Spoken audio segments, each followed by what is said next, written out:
So a blessed day everyone. Today we are going to discuss about our case study, microbiology case study, a 73-year-old with bacteremia caused by an unusual pathogen.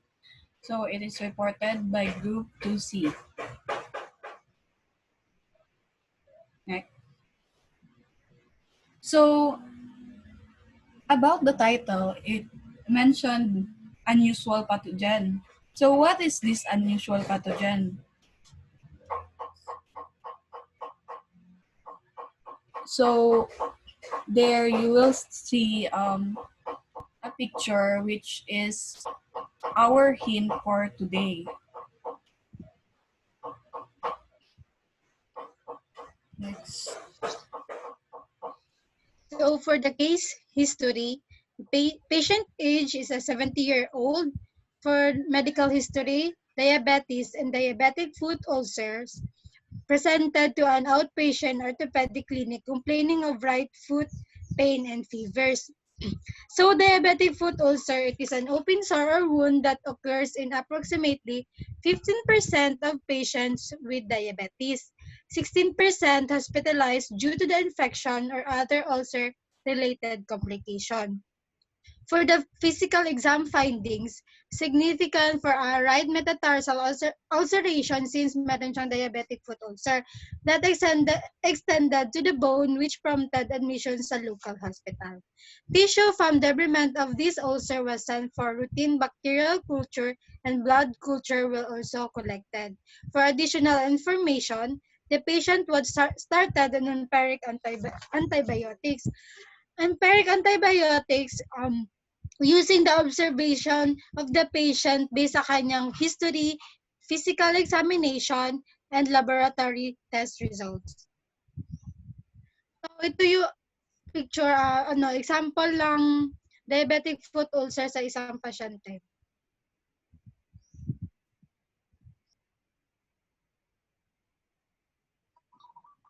So for the laboratory findings,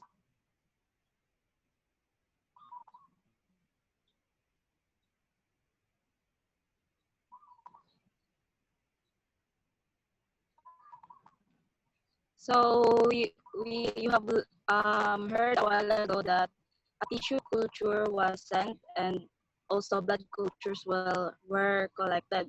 So it is written here that the tissue culture gram stain showed mixed gram negative and gram positive bacteria. So 2 days after ng admission ng mga culture, an anaerobic blood culture battled blood positive with gram negative rods which could not be identified by the Verogen nucleic acid detection test. So itong Verogen nucleic acid detection test, it is a random test and automated test that is performed through performing nucleic acid extraction wherein it can detect the bacterial DNA and also the resistance genes. So, yun nga, nasabi dito na hindi ma-identify ng test na yon yung gram-negative rods na nag-tag positive doon sa ating anaerobic blood culture. So, dahil doon, it was plated on routine anaerobic and aerobic culture plates for further identification. So 4 days after ng admission, another blood culture set flag positive with Staphylococci which was identified in the very gene as methylene susceptible Staphylococcus aureus or MSSA in the aerobic battle. So itong methicillin susceptible Staphylococcus aureus or MSSA, it is an infection that is caused by a type of bacteria sa ating skin. So, next ako.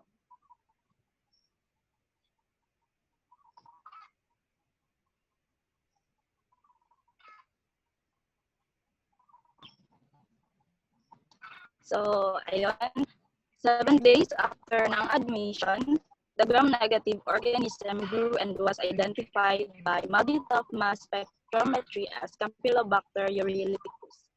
So, itong gram-negative organism na nag-grew, which is identified by multi-top mass spectrometry, or yung test na itong tool na ito, yun yung na-mention kanina na microorganism, yung gram-negative rod, na hindi ma-identify ng Berigine nucleic acid test. So, through the help of multi-top mass spectrometry, na-identify yung bacteria na yon as Campylobacter ureolyticus. So, all in all, sa ating laboratory findings, the tissue culture grew mixed gram-positive and negative bacteria, including Staphylococcus aureus, Bacteroides fragilis group, and the Troperella bernardiae. So itong tatlong to, nakita siya sa culture ng ating patient, since itong mga pathogens na to is siya yung mostly associated siya sa mga infections that is seen in diabetic foot, sa mga skin and skin infections. So like Staphylococcus aureus, it can spread to the joints, to the bones, and to other organs of the body. And same goes with the Bacteroides fragilis group and the Troperella bernardiae. So lastly, the patient's antibiotic therapy was tailored to cover the MSSA and Campylobacter, and they were successfully discharged.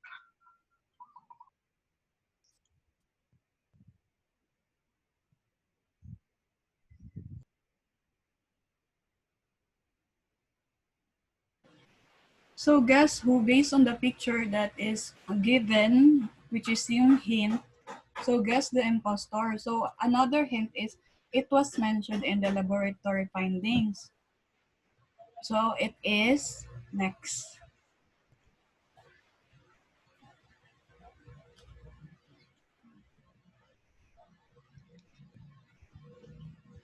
So, what is Campylobacter? Meaning, it is curved bacteria, is a genus of gram-negative bacteria. Campylobacter typically appear comma or S-shaped and are motile. Campylobacter genus has 24 species of bacteria, including C. jejuni and C. coli, which are the most frequent cases of Campylobacteriosis, a diarrheal illness which is described below. Other less frequent pathogenic species include the C. fetus, C. obsalensis, C. lari, and C. eryliticus. Some Campylobacter species can infect humans, sometimes causing Campylobacteriosis and diseases in humans. Also, makuha mo rin siya sa pagkain, including na yung seafood, meat, and product by contact with animals and by drinking untreated water.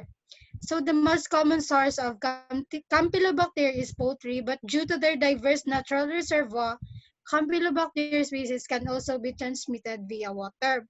Since difficult ang Campylobacter sa culture, rapid detection tests have been developed, including the antigen detection. However, this lacks specificity. Several of the approved nucleic acid amplification tests for Campylobacter exist, such as the BD-MAX enteric bacterial panel that can detect the C. jejuni and C. coli. So for the colony characteristic, appear as small, non-hemolytic mucoid colonies, usually grayish ang color and flat with irregular edges. An alternative colonial morphology that appears to be strain-related consists of round colonies, 1 to 2 mm in diameter, which are convex, entire, and glistening.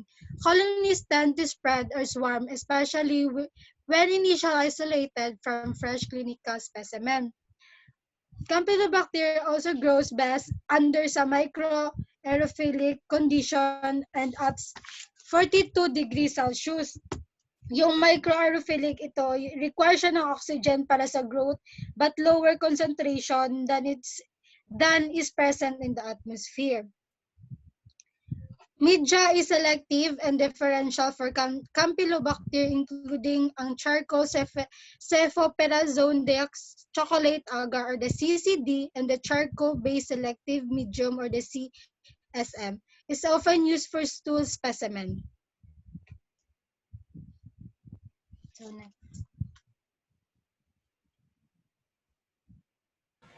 So another information about colony characteristic of Campylobacter species from Maria Danesa de Los Diagnostic Microbiology book.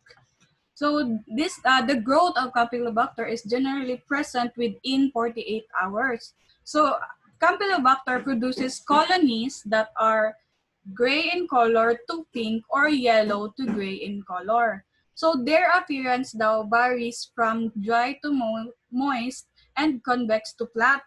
With an irregular margin, colonies are non-hemolytic and slightly mucoid. So this picture is from the hint, and this is from the case study.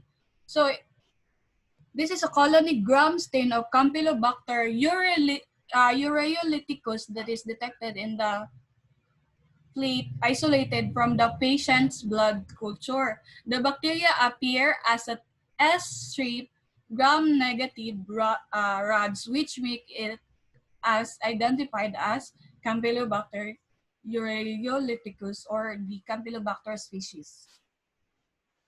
Next.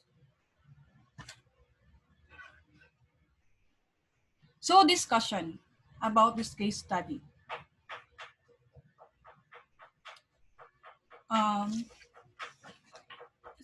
As we have researched, Campylobacter has 24 species of bacteria that it was mentioned last time. So most common nito is the C. jejuni and C. coli, which are most frequent cases of campylobacteriosis.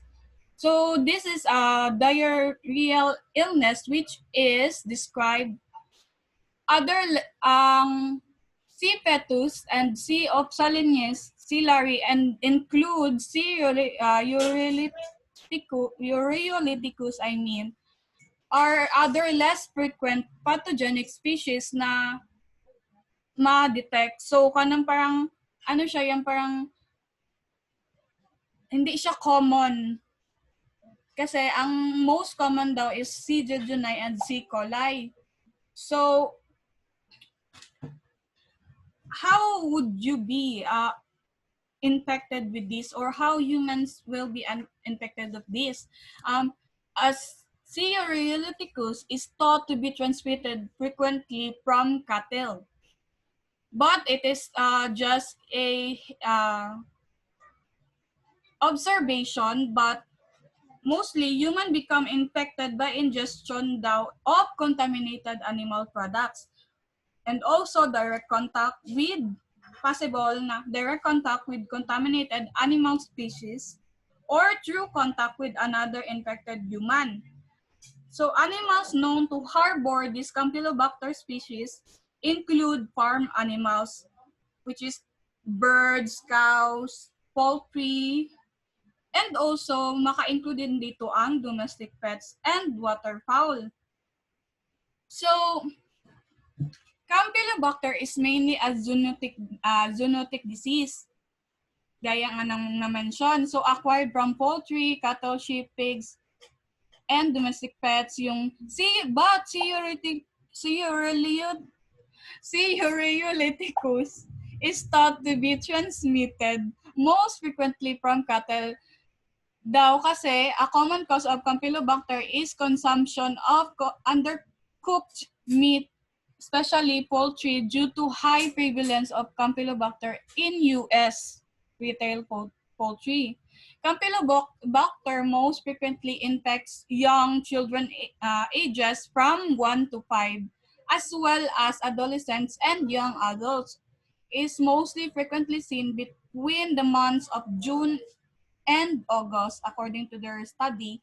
So, C. ureolyticus is a less studied species of Campylobacter kasi nga ang most common is C. jejuni and C. coli. However, there is evidence that this species can cause diarrheal disease and extraintestinal infections. So this C. ureolyticus is a rarely sold bacteria isolated, raising the questions of whether it is a true soft tissue pathogen. Campylobacter usually presents as diarrheal illness causing fever, same sa medical history ng ating patient. Diarrhea can be bloody daw or non-bloody. And abdominal cramping with symptoms lasting days to weeks. So generally, patients will clear Campylobacter enteritis without the need for antibiotics. Indications for antibiotics include severe bloody diarrhea, relapse cases, high fever, greater than exceed 1 week course, and extraintestinal infections of immunocompromised status. So for this prevention of campylobacteriosis, they did not mostly focus on antibiotics because some Campylobacter species are antibiotic resistant. But as we have researched, they focus on the prevention with the control in the sanitation or sterilization, and also control in the animals. So overall, Campylobacter usually present as self-limiting illness, diarrheal illness. However, less frequently, extraintestinal infections can occur, such as this patient case. So the most common pathogenic species include, yun nga sabi ko, Jejuni and C. coli, while other Campylobacter species are seen less frequently. So in this patient case, ureolyticus was isolated from the blood after the patient developed a right metatarsal ulcer. While they were unable to culture Campylobacter from the patient's wound culture, this is most likely source of their bloodstream infections. Next.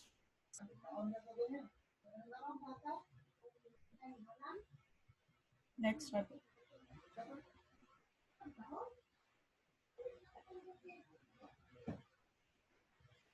So, next roll.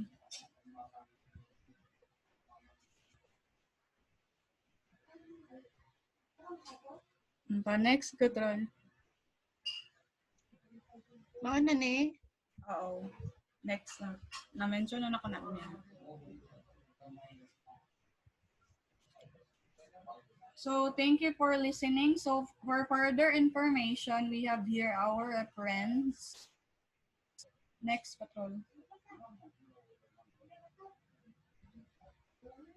And additional reference.